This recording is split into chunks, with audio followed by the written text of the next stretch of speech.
রাজ্যের মুখ্যমন্ত্রী মমতা বন্দ্যোপাধ্যায় উৎসবে ফেরার বার্তা দিয়েছিলেন। সেই যে আরজিকর কাণ্ডের আবহেই জুনিয়র ডাক্তারদের আন্দোলন, ঠিক সেই সময় কথা তিনি বলেছিলেন। রাজনীতির কথা বলবো না, এই মুহূর্তে দাঁড়িয়ে দুর্গাপুজো আসছে। দুর্গাপুজোতে সাধারণ মানুষ রাস্তায় টুকটাক বেরোতে শুরু করে দিয়েছে। যদিও বৃষ্টি বৃষ্টি হচ্ছে, কতটা কি হবে জানা নেই এই মুহূর্তে, তবে মানুষ বেশ চেষ্টা করছে ঠাকুর দেখার, বেরোনোর, সবকিছুই। আর তার মধ্যেই মমতা বন্দ্যোপাধ্যায় তিনি নিজে যখন বলেছিলেন উৎসবে ফিরতে, প্রত্যেকবারের মতন এবারও কিছু চমক তিনি দিলেন। আমরা আগেই শুনেছিলাম তাকে একটি অনুষ্ঠান মঞ্চ থেকে গান গাইতে। তিনি গান গেয়েছেন। সাধারণ মানুষের উদ্দেশ্যে তিনি বার্তা যখন দিয়েছিলেন তখন হয়তো আরেকটু কিছু বাকি ছিল। মমতা বন্দ্যোপাধ্যায় 21 পল্লী দুর্গা উৎসবে পৌঁছিয়েছেন।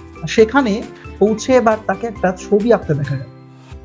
সাধারণত মমতা বন্দ্যোপাধ্যায় কোথাও গিয়ে ভাষণ দেন, কোথাও গিয়ে গান গান, কখনো গানের ভুল হলে শুধরে দেন গায়কদেরকে। এবার তাকে দেখা গেল ছবি আঁকতে।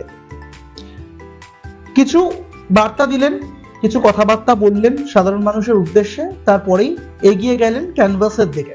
ক্যানভাসের কাছে গিয়েই হাতে তুলে নিলেন প্যালেট, সঙ্গে তুলে। আশপাশে তাকে ঘিরেছিলেন অনেকে, দলের নেতা নেতৃত্বরা ছিলেন, পুজো কমিটির মানুষ ছিলেন, আর বাকি যারা ছিলেন তারা তো ছিলেন, সাংবাদিকরাও ছিলেন।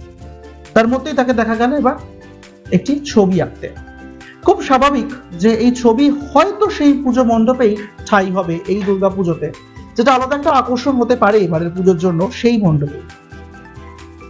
রং তুলির সাহায্যে আগেও মমতা বন্দ্যোপাধ্যায় অনেক ছবি এঁকেছেন, সেটা আপনারা জানেন। বিভিন্ন জায়গাতে তার ছবি রয়েছেও, দেখানো হয়েছে। আর এবার দুর্গাপুজোতে একটা নজিরবিহীন, সাধারণত দুর্গাপুজোতে এরকম ভাবে তাকে গিয়ে কোথাও উদ্যোগ নিয়ে হয়তো অন্য কিছু বলতে শোনা গিয়েছে, বা হয়তো কখনো গান করতেও শোনা গিয়েছে, কিন্তু এভাবে ছবি আঁকতে খুব একটা মনে পড়ছে না আমার। তাই এবার একটা অন্যরকম আকর্ষণ হতে চলেছে মমতা বন্দ্যোপাধ্যায় নিজে হাতে আঁকা ছবি, ক্যানভাসে নিজের রং তুলি দিয়ে টানলেন, নানান রকম বেশ কিছু মুহূর্ত তিনি হয়তো ক্যানভাসে তুলে ধরানোর চেষ্টা করলেন। আর এই মুহূর্তে সেই ভিডিও আপনারা দেখতে পাচ্ছেন আপনাদের স্ক্রিনে।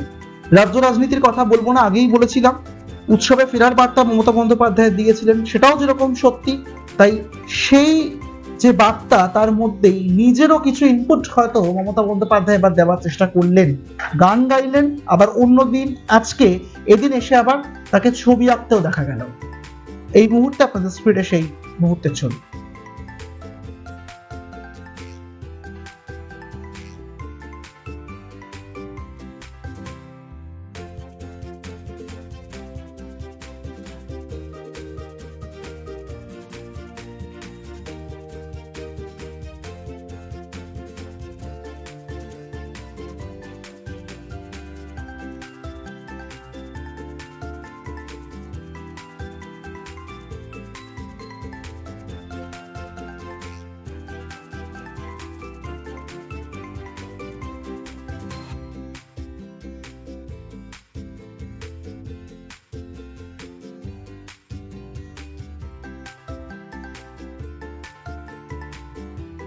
অন্যান্য আরো খবরাখবর রয়েছে আপনাদের জন্য, আপনাদের চোখ থাক এক ঝলকে মিডিয়ার পর্দায়, সঙ্গে থাকবেন।